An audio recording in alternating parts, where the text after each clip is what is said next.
तुम्ही बंधु सुसखा तुम्ही विद्यास श्रवणं तुम्ही सर्वं मम देव देव। मेरे सतगुरु आप हो, सब संतन के सरतार। शरण पड़ेगी राखें प्रभु जी तुम ही लान। शरण पड़ेगी राखें प्रभु जी तुम ही लान। गुरुमुख एक बार अपनी मुख रचना को पवित्र करने के लिए सब मिलकर ऊंची और मीठी स्वर से बोलो जय।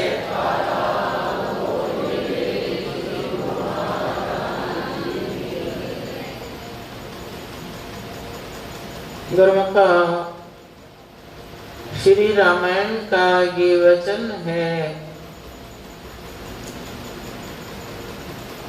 भगवान श्री रामचंद्र जी महाराज अपने भाई लक्ष्मण को यह उपदेश कर रहे हैं कि तात स्वर्ग अपवर्ग सुख धरिए तुला एक अंग तुलना ताही सकल मिली जो सुख लव सत्संग। हे भाई, हर इंसान सुख का इच्छुक है, लेकिन स्वर्ग और अपवर्ग के सारे सुखों को एकत्र किया जाए तो भी हमारी आत्मा को सुख प्राप्त नहीं होता। तराजू पर रख के बेशक तोल लो, तुलना ताही सकल मिली जो सुख लव सत्संग। जो सुख जीव को सत्संग में आकर मिलता है वो और कहीं भी प्राप्त नहीं होता। फिर सत्संग ऐसी गंगा है जिसमें स्नान करके हमारा जन्म जन्म का पापी मन पावन हो जाता है। जैसा कि महापुरुषों की वाणी है कि नानक तिना बसंत है जिन घर वस्या कंत। कि उस दिल में बहार ही बहार है जिस दिल में प्रभु का वास है, जिस दिल में वो बसता है। तो वो किस दिल में उसका वास होता है? जो उसको याद करता है, सिमरन करता है। हर घड़ी जिसकी सूरत उनके ध्यान में मगन रहती है, वही दिल हमेशा हरा भरा है। जैसा कि हम इतिहासों में भी पढ़ते हैं, महापुरुषों की वाणियों में भी सुनते हैं कि गुरुमुख गुरु चितवत रहे जैसे मणि भुवंग, एक पलक बिसरे नहीं ये गुरुमुख को अंग। कि गुरुमुख का कर्म ही यही है कि हर घड़ी उसकी सूरत मालिक के अपने सतगुरु के ध्यान में मगन रहती है। एक पल के लिए भी उसकी सुरती कहीं इधर उधर नहीं जाती। तो ऐसे ही हमारे श्री पंचम पातशाही महाराज जी हर वक्त प्रेमियों को ये उपदेश देते थे कि गुरुमुखो, भक्ति सुख का मूल है, भक्ति सुख की कान। जाके हृदय भक्ति बसे सो पावे पद निर्वाण। भक्ति ही सुखों का मूल है, भक्ति ही सुखों की कान है। जिसके दिल में बस जाती है वो ही उस निर्वाण पद को प्राप्त करता है।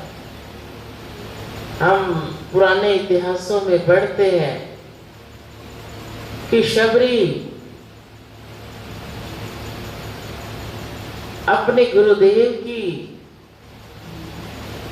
कितनी भावपूर्ण सेवा करती थी। तो जब गुरु महाराज जी इस संसार से आलोक होने का समय आया, पास बुलाया कि शबरी अब हम तो जा रहे हैं, रोने लगी कि मेरा जीवन तो आपके सहारे कट रहा है, अब मैं जीवन कैसे बिताऊंगी। तो उन्होंने वचन फरमाए कि तुम दिन रात प्रभु का सिमरन कर, याद कर उनको, एक दिन ऐसा होगा जो स्वयं भगवान तेरे पास चलकर आए। अब गुरुमुख का काम क्या है? गुरु के वचन को पल्ले बांध लेना, उस पर अमल करना, उसी पर अपना जीवन आधारित रखना कि मेरे लिए मेरे गुरु का क्या हुक्म है। अब अपने गुरु महाराज जी का हुक्म सिर माथे धारण करके रोज आसन बनाने लगी, मीठे मीठे बेर रखने लगी। समय आया तो भगवान जब वन में आए तो सब ऋषि मुनियों के आश्रम त्याग कर शबरी के पास पहुंचे। क्या उसके पास हीरे मोती थे या मखमली सिंहासन थे? क्या था उसके पास? उसका दिल भक्ति भरपूर था। वो अपने गुरु के वचन को पल्ले बांध कर नित्य प्रति आस लगाए बैठी थी कि कौन सा दिन होगा जब भगवान यहाँ चलकर आएंगे। तो वो भी समय आया जब भगवान ऋषि मुनियों के आश्रमों को त्याग कर शबरी के आश्रम पर पधारे। शबरी को बहुत उपदेश दिया, उसके मन की प्यास को बुझाया। तो जब ऋषियों के पास पहुंचे तो ऋषि मुनि कहते हैं, प्रभु अब भगवान कैसे अपने प्यारों का मान बढ़ाते हैं, किस प्रकार उनकी जीवन झलकियां बन जाती हैं। तो ऋषि कहते हैं, प्रभु आप यहाँ आए हो तो वन में एक पंपा सरोवर है, तालाब है, जिसका पानी बहुत गंदा हो गया है, कीड़े हो गए हैं। तो इसको साफ करने का कोई रास्ता बतलाओ। तो भगवान फरमाते हैं कि हमारे चरण धो लो और चरणामृत डाल दो उसमें, तो वो मलिन से पावन हो जाएगा। अब उन्होंने ऐसा ही किया, भगवान के चरण धोए, उसमें जाकर डाले। अब कीड़े तो और बढ़ गए। फिर गए वापस कि प्रभु कीड़े तो और बढ़ गए। तो भगवान फरमाते, तुम ऋषि हो, तपस्वी हो, वर्षों भर से वनों में तप कर रहे हो, अपने चरण धोकर इसमें डाल दो। अब उन्होंने भगवान का हुक्म पालन कर ऐसा किया तो पंपासर के कीड़े और बढ़ गए। फिर गए भगवान के पास कि प्रभु ये तो दिन प्रतिदिन और मलिन होता जा रहा है, इसके कीड़े और बढ़ते जा रहे हैं। अब भगवान ने फरमाया कि अच्छा तुम ऐसा करो, शबरी के चरण धो लो, वो चरणामृत डालो। अब उन सब के मन में तो बहुत घृणा थी। शबरी को बहुत एक नीच जानते थे, लेकिन भगवान का हुक्म था। गए शबरी के चरण धोकर लाए। वो चरणामृत जब डाला तो डालते ही उस सरोवर का जल जो था वो पावन हो गया।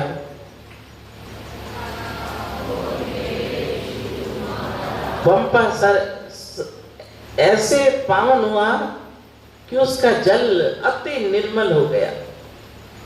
अब देखकर हैरान हुए कि ये क्या जिससे हम नफरत करते हैं, इतनी शक्ति है उसमें कि इसके चरणामृत डालने से पंपा सर भी पावन हो गया।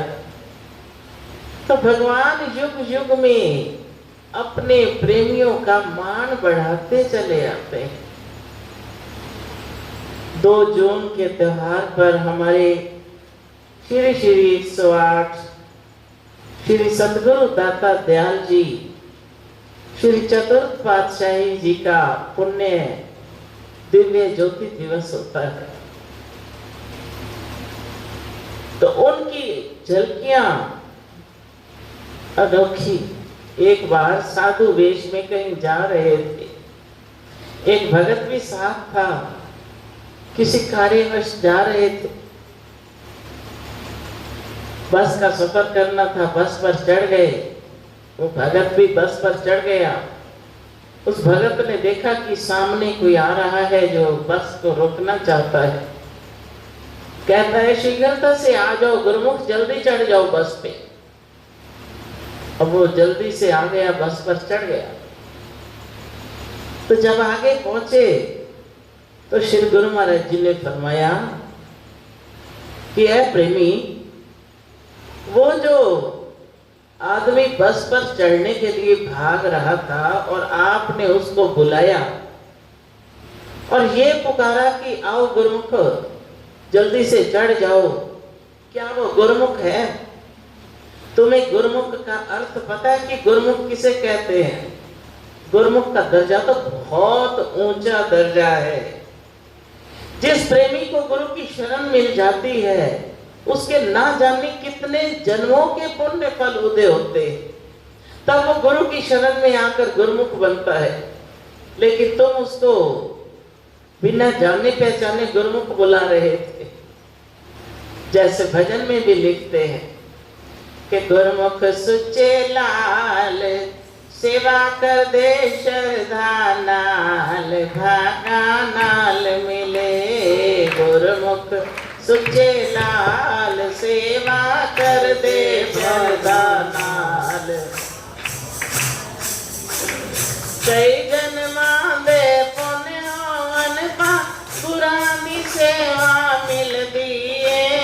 कई जन्मा दे पुण्य कर्म का, पुरानी सेवा मिल दी है। इस दर्दी सेवा से नाल बिगड़ी किस्मत खिल दिए। इस दर्दी सेवा दे नाल बिगड़ी किस्मत खिल दी है। सेवक लाल जवार, सेवा कर दे करन कमाल, भागा नाल मिले। गुरुमुख सुचे लाल, सेवा कर दे श्रद्धा नाल, भागा नाल मिले। गुरुमुख सुचे लाल, सेवा कर दे श्रद्धा नाल, भागा नाल मिले। गुरुमुख तो सुचे लाल है, जो श्रद्धा भावना से उनकी सेवा करते हैं। उनको भागों से ऐसा अवसर प्राप्त हुआ है कि पूर्ण गुरु की शरण मिली। कई जन्मों के पुण्य फल जब उदय होते हैं तो गुरु की सेवा मिलती है। फिर इस तरह की सेवा करने से हमारी बिगड़ी किस्मत भी संवर जाती है। सेवक लाल जवाहर, सेवा कर दे करण कमाल। सेवक तो लाल जवाहर हैं, सेवा करते हुए अपने जीवन को सफल बना लेते हैं। अब कितना प्यार है सतगुरु का अपने प्रेमियों से, अपने गुरुमुखों से, कि जो दिन रात उन पर रहमतें लुटा रहे हैं, भक्ति का अमृत बरसा रहे हैं। ऐसी उच्च भक्ति की दात दिन रात प्रदान कर रहे हैं।